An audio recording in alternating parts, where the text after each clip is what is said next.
অত সহজ নয়। আপনি মুমিন তখন হবেন সকালবেলায় সালার বাজারে গিয়ে ফজরের পরে হালাল ব্যবসা করবেন, এসে জোহর পড়বেন, মানুষ জিজ্ঞেস করলে বলবেন বাবা 5 ওয়াক্তের নামাজ পড়ি, সকালে ফজরের নামাজ পড়ে একটু সবজি বিক্রি করতে যাই, কিংবা আমি গিয়ে ফজরটা সালার মসজিদে পড়ি আর ওখানে বাজারে সবজি বিক্রি করি, আল্লাহ সারাদিন ওই পয়সা থেকেই আল্লাহ আমাকে হালাল রুজি দেয়। তুমি হচ্ছে 1 নম্বর মুমিন ব্যক্তি। আমি কোরআন শোনাবো, এমনি নয়, গাঁজা করি বকিনি যে শুধু কি নামাজই পড়তে হবে, ব্যবসা কি করা যাবে না, টাকা কি ইনকাম করতে হবে না? আল্লাহর কসম করে বলছি, তোমার দিন বুঝে আসেনি যদি মনে করো যে আল্লাহ আল্লাহ করলে আল্লাহ খাবার দেবে। তোমার দিন বুঝে আসেনি, তোমার দাওয়াত বুঝে আসেনি, তোমার ধর্ম বুঝে আসেনি, তোমার ইসলাম বুঝে আসেনি। না, তোমাকে ব্যবসা বাণিজ্য আল্লাহ সবই দিয়েছে।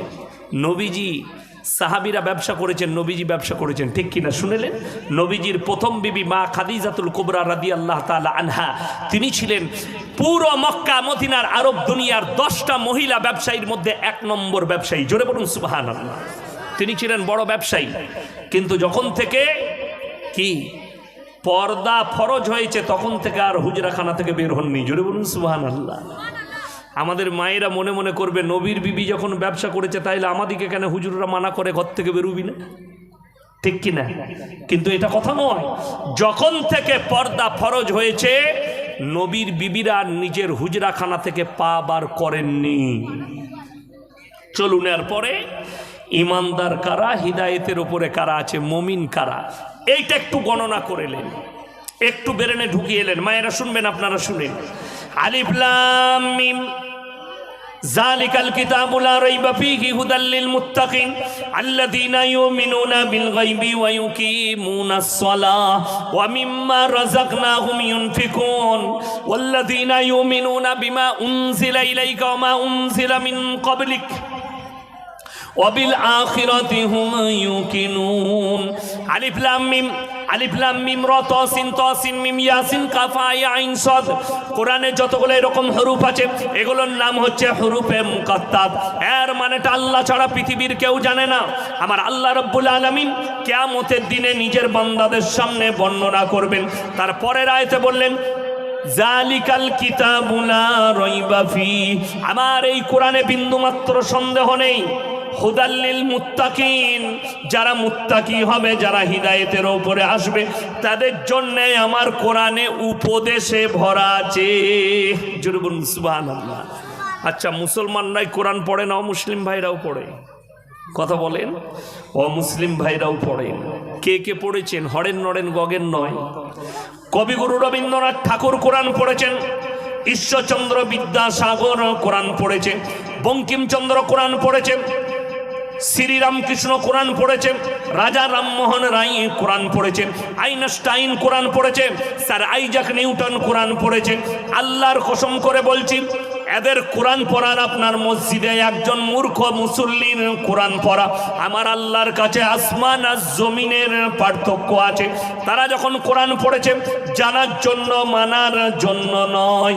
কিন্তু একজন মুমিন কোরআন পড়ে, আল্লাহ তুমি যা বলেছো, যেটা বলেছো উপদেশ দিয়েছো, যেটা বলেছো সত্য বলেছো, ঈমান এনে বিশ্বাস রেখে কোরআন পড়ার কারণে মুমিন ব্যক্তির কোরআন পড়াটা আল্লাহর কাছে কামিয়াবি। জোরে বলুন সুবহানাল্লাহ।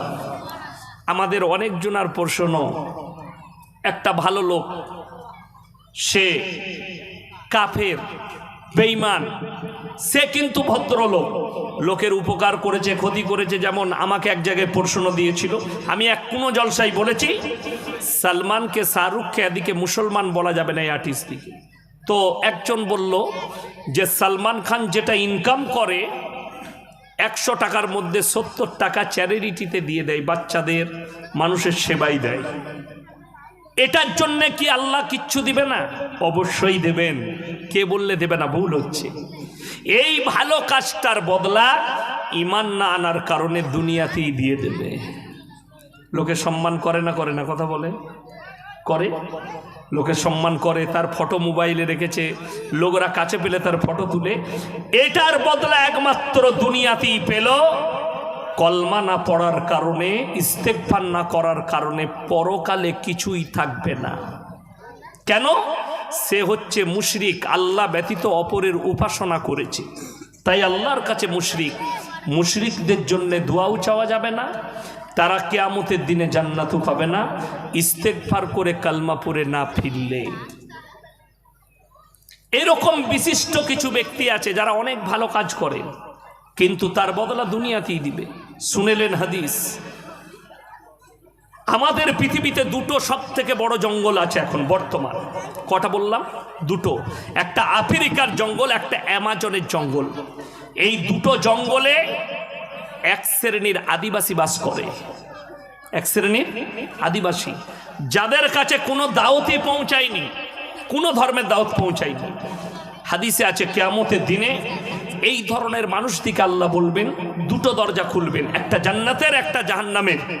আল্লাহ বলবেন তোমাদের ইচ্ছা মতো দরজায় প্রবেশ করো। তারা জান্নাতে প্রবেশ করলে তারা জান্নাতি। জোরে বলুন সুবহানাল্লাহ। আল্লাহ কত সুযোগ দিয়েছেন। এদের মধ্যে, আমাদের মধ্যে থেকে যাদের কাছে ধর্ম পৌঁছেছে, আমাদের মধ্যে থেকে এক শ্রেণীর লোক আছে যাদের বিনা হিসাবে জান্নাত হবে। তারা কারা? যাদের কোনো হিসেব নেওয়া হবে না।